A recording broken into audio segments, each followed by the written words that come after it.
Praise the Lord. എസ്തേറിൻ്റെ പുസ്തകം 4-ാം അധ്യായം, അതിൻ്റെ 1 മുതൽ 17 വരെയുള്ളതായ വേദവാക്യങ്ങൾ. സംഭവിച്ചതൊക്കെയും അറിഞ്ഞപ്പോൾ മൊർദെഖായി വസ്ത്രം കീറി രട്ടുടുത്തു, വെണ്ണീർ വാരിയിട്ടും കൊണ്ട് പട്ടണത്തിൻ്റെ നടുവിൽ ചെന്നു. കൈപ്പോടെ അത്യുച്ചത്തിൽ നിലവിളിച്ചു. അവന് രാജാവിൻ്റെ പടിവാതിലോളവും വന്നു. എന്നാൽ രട്ടുടുത്തും കൊണ്ട് ആർക്കും രാജാവിൻ്റെ വടിവാതിലിനകത്ത് കടന്നുകൂടായിരുന്നു. രാജാവിൻ്റെ കൽപ്പനയും തീർപ്പും ചെന്ന ഓരോ സംസ്ഥാനത്തും യഹൂദന്മാരുടെ ഇടയിൽ മഹാദുഃഖവും ഉപവാസവും കരച്ചിലും വിലാപവും ഉണ്ടായി.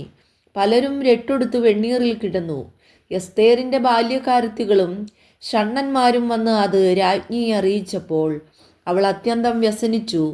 മൊർദെഖായിയുടെ രട്ട് നീക്കി അവനെ ഉടുപ്പിക്കേണ്ടതിന് അവന് വസ്ത്രം കൊടുത്തയച്ചു. എന്നാൽ അവൻ വാങ്ങിയില്ല. അപ്പോൾ എസ്തേർ തൻ്റെ ശുശ്രൂഷയ്ക്ക് രാജാവാക്കിയിരുന്ന ഷണ്ണന്മാരിൽ ഒരുത്തനായ ഹഥാക്കിനെ വിളിച്ചു. അത് എന്തെന്നും അതിൻ്റെ കാരണം എന്തെന്നും അറിയേണ്ടതിന് മൊർദെഖായിയുടെ അടുക്കൽ പോയി വരുവാൻ അവന് കൽപ്പന കൊടുത്തു. അങ്ങനെ ഹഥാക്ക് രാജാവിൻ്റെ പടിവാതിലിന് മുൻപിൽ പട്ടണത്തിൻ്റെ വിശ്വാല സ്ഥലത്ത് മൊർദെഖായിയുടെ അടുക്കൽ ചെന്നു. മൊർദെഖായി തനിക്ക് സംഭവിച്ചതൊക്കെയും യഹൂദന്മാരെ നശിപ്പിക്കത്തക്കവണ്ണം ഹാമാൻ രാജഭണ്ഡാരത്തിലേക്ക് കൊടുക്കാമെന്ന് വാഗ്ദാനം ചെയ്ത ദ്രവ്യസംഖ്യയും അവനോട് അറിയിച്ചു. അവരെ നശിപ്പിക്കേണ്ടതിന് ശൂശനിൽ പരസ്യമാക്കിയിരുന്ന തീർപ്പിൻ്റെ പകർപ്പ് അവൻ്റെ കയ്യിൽ കൊടുത്തു. ഇത് എസ്തേറിനെ കാണിച്ച വിവരം അറിയിപ്പാനും അവൾ രാജസന്നിധിയിൽ ചെന്ന് തൻ്റെ ജനത്തിനു വേണ്ടി അപേക്ഷയും യാചനയും കഴിക്കേണ്ടതിന് അവളോട് ആജ്ഞാപിപ്പാനും പറഞ്ഞു. അങ്ങനെ ഹഥാക്ക് ചെന്ന് മൊർദെഖായിയുടെ വാക്ക് എസ്തേറിനെ അറിയിച്ചു.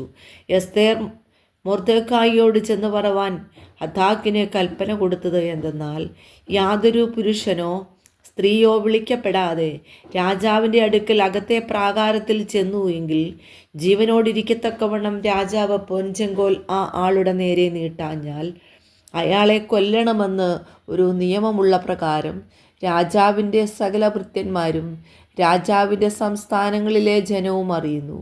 എന്നാൽ എന്നെ ഈ 30 ദിവസത്തിനകത്ത് രാജാവിൻ്റെ അടുക്കൽ ചെല്ലുവാൻ വിളിച്ചിട്ടില്ല. അവർ എസ്തേറിൻ്റെ വാക്ക് മൊർദെഖായിയോട് അറിയിച്ചു. മൊർദെഖായി എസ്തേറിനോട് മറുപടി പറവാൻ കൽപ്പിച്ചത്, നീ രാജധാനിയിൽ ഇരിക്കിയാൽ എല്ലാ യഹൂദന്മാരിലും വെച്ച് രക്ഷപ്പെട്ടു കൊള്ളാമെന്ന് നീ വിചാരിക്കേണ്ട. നീ ഈ സമയത്ത് മിണ്ടാതിരുന്നാൽ യഹൂദന്മാർക്ക് മറ്റൊരു സ്ഥലത്തു നിന്ന് ഉദ്ധാരണവും രക്ഷയും ഉണ്ടാകും. എന്നാൽ നീയും നിന്റെ പിതൃഭവനവും നശിച്ചു പോകും. ഇങ്ങനെയുള്ള ഒരു കാലത്തിനായിട്ടല്ലോ നീ രാജസ്ഥാനത്ത് വന്നിരിക്കുന്നത്. ആർക്കറിയാം? അതിന് എസ്തേർ മൊർദെഖായിയോട് മറുപടി പറവാൻ കൽപ്പിച്ചത്, നീ ചെന്ന ശൂശനിലുള്ള എല്ലാ യഹൂദന്മാരെയും ഒന്നിച്ചു കൂട്ടി നിങ്ങൾ 3 ദിവസം രാവും പകലും തിന്നുകയോ കുടിക്കുകയോ ചെയ്യാതെ എനിക്ക് വേണ്ടി ഉപവസിപ്പീൻ. ഞാനും എൻ്റെ ബാല്യക്കാരത്തികളും അങ്ങനെ തന്നെ ഉപവസിക്കും. പിന്നെ ഞാൻ നിയമപ്രകാരമല്ലെങ്കിലും രാജാവിൻ്റെ അടുക്കൽ ചെല്ലും. ഞാൻ നശിക്കുന്നു എങ്കിൽ നശിക്കട്ടെ. അങ്ങനെ മൊർദെഖായി ചെന്ന് എസ്തേർ കൽപ്പിച്ചതുപോലെ ഒക്കെയും ചെയ്തു. ഈ വചനങ്ങളാൽ ദൈവം എല്ലാവരെയും ധാരാളമായിട്ട് അനുഗ്രഹിക്കട്ടെ.